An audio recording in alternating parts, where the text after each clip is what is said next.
আসলে মানুষের অবস্থা দিন দিন যা হচ্ছে, অবস্থা যা দেখা যাচ্ছে, মানুষ এখন মানুষ মেরে ফেলাকেও সোয়াবের কাজ মনে করে বলতেছে।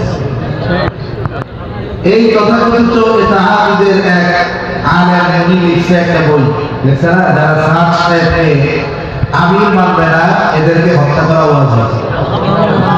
এটা তো সব অনুসারীদের ব্রেনের মধ্যে ঢুকা দিচ্ছে। এই জন্য এরা হাতে তসবিহ দিয়ে এখন পুলিশ নিয়ে তলোয়ার নিয়ে এই যে টঙ্গীর ময়দানে জোর শেষ হয়েছে, ইস্তেমার জন্য ময়দান তৈরি করা প্রয়োজন। কিছু ওলামা আছে, কিছু তলামা আছে, কিছু সাধারণ সাথী ভাইরা যে যখন সময় পাচ্ছে, সুযোগ পাচ্ছে, এসে খেদমত করে যাচ্ছে। এই ধরনের মানুষগুলো, নীরব নিরস্ত্র মানুষগুলো ভোর রাত্রে শুয়ে আছে, কেউ ঘুম, কেউ তাহাজ্জুদ করতেছে, অল্প কিছু পাহারা দিচ্ছে। আর এই ফাঁকে সশস্ত্র অবস্থায় দলবদ্ধ হয়ে সংঘবদ্ধ আক্রমণ করে আমাদের সরলমনা নীরব মুসল্লিদেরকে নৃশংসভাবে হত্যা করেছে। ঠিক কিনা বলেন? 2018 সালের 1 ডিসেম্বর এই ধরনের এক কাজ একদম তারা করলো। এরপরে মেরে লাশ তুরাগ নদীতে ভাসায় দিচ্ছে। চিন্তা করে দেখেন, আসলে এরা কয়েকদিন আগে একটা বক্তব্য দেখলাম, একজন বলতেছে যে আমাদের সাথী ভাইরা আগে ডাকাত ছিল, সন্ত্রাসী ছিল, অস্ত্রধারী ছিল, এখন আমার রাস্তায় এসে ভালো হয়ে গেছে, আবার যদি প্রয়োজন হয় আমরা আবার আগের জায়গায় ফিরে যেতে পারবো, আমরা কিন্তু ভুলে যাই নাই, ওইসব আমরা পারবো। তার মানে বোঝা গেল এতদিনের দাওয়াতি মেহনতে ওদের চরিত্রের কোনো পরিবর্তন হয় না। চরিত্রের পরিবর্তন হয় না। যদি হইতো এই ধরনের সন্ত্রাসীর মতো কথা এদের মুখ দিয়ে বের হতো। আজকে নয়া দিগন্তের একটা রিপোর্ট যদি কেউ পড়ে থাকেন, জেনে থাকবেন যে এই ইন্ধন, এই ইজতেমাকে কেন্দ্র করে বিশৃঙ্খলা সৃষ্টির যে ষড়যন্ত্র, এটা গোড়া কিন্তু বাংলাদেশে না, এটার গোড়া কিন্তু পাশের দেশে। ঠিক কিনা বলেন? এই জন্য মনে রাখতে হবে, এটাকে কেন্দ্র করে বাংলাদেশের বিশৃঙ্খলা সৃষ্টি করার অপচেষ্টা এই জালেমগুলো চালাচ্ছে। এদের চেহারা পরিবর্তিত হয়ে গেছে, এখন আর মানুষকে বোঝানো লাগবে না। চিন্তা করে দেখেন, একটা মানুষ সর্বপ্রথম যেই ভাই শহীদ হলেন, কেমন করে তার পেটের মধ্যে নাকি ছুরি ঢুকাইয়া বানাইছে একজন দিনদার মানুষ, এর দ্বারা এই ধরনের কাজ নেওয়া হয়। আরে আমরা হুজুর না, আমি আমাদের সমালোচনাই করতেছি, সবাই তো আর সেম না, সবাই ভাষা তো আর নরম না, কেউ আছে একটু জজবা হওয়া। ঠিক কিনা বলে বলেন তো? ওরা আমাকে যতই হুমকি ধামকি দিই, কিন্তু কখনো তার গায়ে হাত করছে না।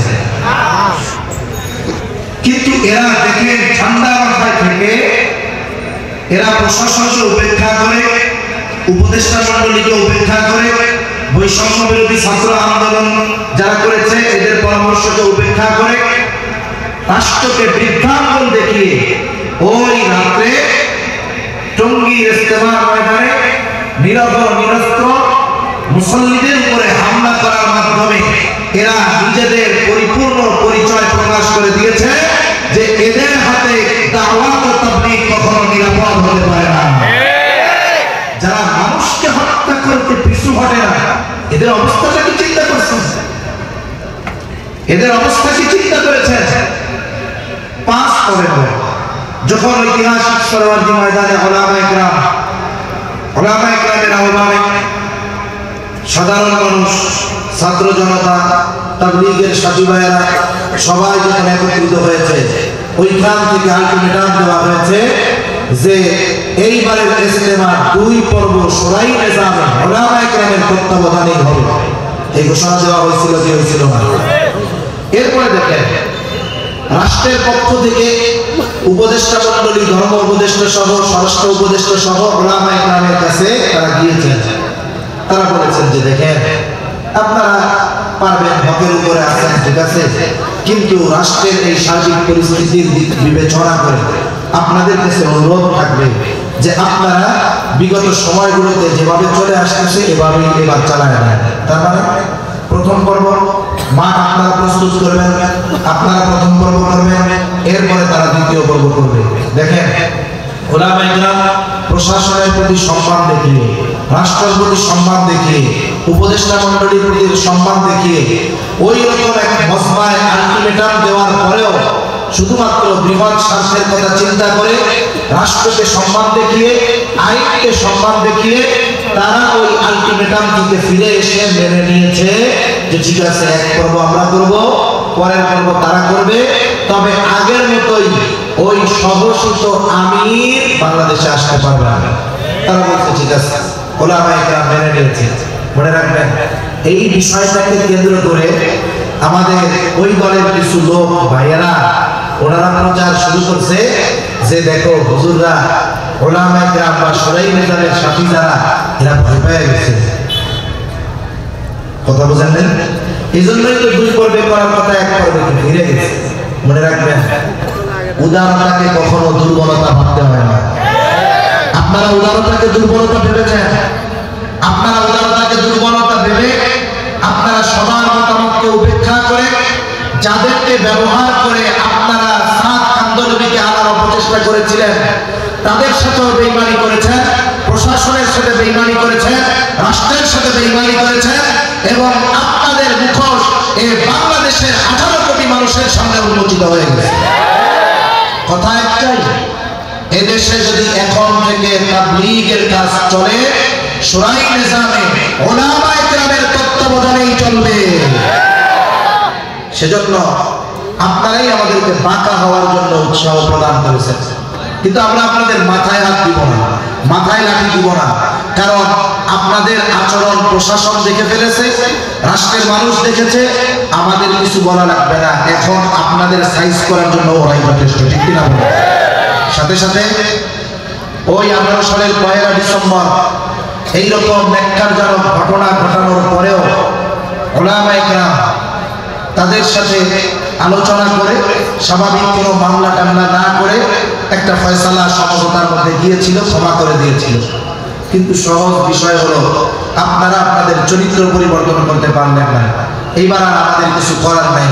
ইতিমধ্যে যেই মানুষগুলো সরল সাধারণ মানুষদেরকে উস্কানি দিয়ে এই ধরনের হত্যাকাণ্ড সংগঠিত করিয়েছে, এই ধরনের মাথা মাথা যেই জালেমগুলো আছে এদের বিরুদ্ধে মামলা হয়েছে। মামলা হলে শুধু হবে না, আমরা এই হত্যাকারীদের হত্যার বিপরীতে তাদের সর্বোচ্চ শাস্তি কামনা করছি, ঠিক কিনা? এদেশে তাবলীগের ইতিহাস যদি বলা হয়, এদেশে তাবলীগ কোনো আওয়ামের হাত ধরে আসে নাই, এদেশে তাবলীগ কোনো ইঞ্জিনিয়ার ডাক্তারের হাত ধরে আসে নাই। এই দেশে তাবলীগের কাজ শুরু করেছেন শামসুল হক ফরিদপুরি সদর সাহেব হুজুর রাহমাতুল্লাহি আলাইহি। এই দেশের তাবলীগের প্রথম আমির যিনি ছিলেন তিনি সদর সাহেব হুজুর যাকে বানাইছেন আব্দুল আজিজ রাহমাতুল্লাহি আলাইহি। এই জন্য মনে রাখতে হবে যেই কাজ ওলামায়ে কেরামের তত্ত্বাবধানে এই দেশে শুরু হয়েছে, আবার ওই কাজের পূর্ণ নিয়ন্ত্রণ ওলামায়ে কেরামের হাতেই থাকবে। এখন বলতে পারেন তাহলে মধ্যে আপনারা কিছু কম থাকেন। একটা বিষয় হলো যে একটা কাজ ধারাবাহিকভাবে চলতেছে, ওলামায়ে কেরামের কাজ তো একমুখী না।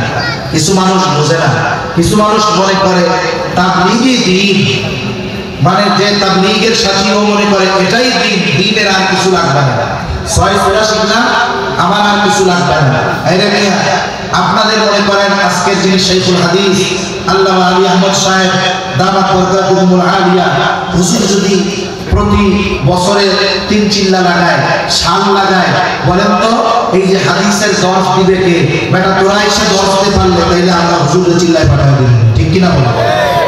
কিন্তু তোরা তো 6 সূরার বেশি ব্যবস্থা, তোরা 6 সূরার মাদ্রাসা খোলা শুরু করছস। এখন এই হাদিসের দর্শ দিবে কে? মাদ্রাসাগুলোর দেখাশোনা করবে কে? কোরআনে ছাত্রদেরকে পড়াবে কে? ফিকহ মাসআলাগুলো মানুষের সামনে সমস্যা সমাধানগুলো করবে কারা? এজন্য ওলামায়ে কেরাম চিন্তা করতেছে দাওয়াত ও তাবলীগের মেহনত এটা দ্বীনের একটা ছোট্ট শাখা, এখানে আমাদের কিছু দ্বীনদার ভাই যথাযথভাবে দায়িত্ব নিয়ে পরিচালিত করতেছে, করুক না, অসুবিধা কি? আমরা তাদের এই কর্মকে রেসপেক্ট করে এত সম্মান মর্যাদা দিয়েছি। এই বাংলাদেশের হাজারো হাজারো খতিব জুমার দিন যখন দাওয়াত ও তাবলীগের সাথীরা কোনো মসজিদে থেকেছে, অনেক মসজিদের বড় বড় খতিব মেম্বারের নিচে বসে জেনারেল শিক্ষিত কিন্তু একজনকে মেম্বারে বসায় বয়ান করা হয়েছে, ঠিক কিনা বলে? এই যে রেসপেক্ট, এটা আমার মনে হয় একটু বেশি করা হয়ে গেছে। কারণ ও যখন ওই জায়গায় বসছে তখন চিন্তা করছে, তাহলে আমিও তো এই জায়গায় বসার যোগ্য, হুজুর যেহেতু এই জায়গায় বসতে পারে, আমিও যেহেতু বসতে পারি, তাহলে আমার আর হুজুরের মধ্যে পার্থক্য কি আছে? এই বিষয়টাই খেয়াল, এটাই সমস্যা। এজন্য ওলামায়ে কেরাম যখন দেখছে যে এই কাজ যারা করতেছে এদের পদ্ধতি, কথাবার্তা, কর্ম লাইনযুক্ত হয়ে যাচ্ছে, তখনই আবার ওলামায়ে কেরাম এটাকে সঠিক পথে ফিরিয়ে আনার জন্য মেহনত করতেছে, ঠিক কিনা বলো? এখানে ওলামায়ে কেরামের কোনো পদ পদবীর দরকার নাই। এখানে গেলে ব্যবসা বাণিজ্য হয়, বিষয়টাও এমন না। আরে মাহফিলে আসছি, এই কাজের পরে আমি যাওয়ার সময় হয়তো ওনারা আমাকে হাদিয়া দিবে, ওনার কথা গাড়ি ভাড়া দিবে, কিন্তু বলেন তো দাওয়াতের মেহনতে যখন আমরা আগে ছাত্র জামানায় গেছি, এখানে আমরা যখন যাইতাম আমাদেরকে কেউ টাকা দিত না, বরং এই কাজের দায়িত্ব নিলে পকেট থেকে আরো পয়সা খরচ করা হবে, ঠিক কিনা বলো? তাই যেখানে পয়সা খরচ করা লাগে ওলামায়ে কেরাম সেই দায়িত্ব কেন নিতে চায়? বলে তোমরা যখন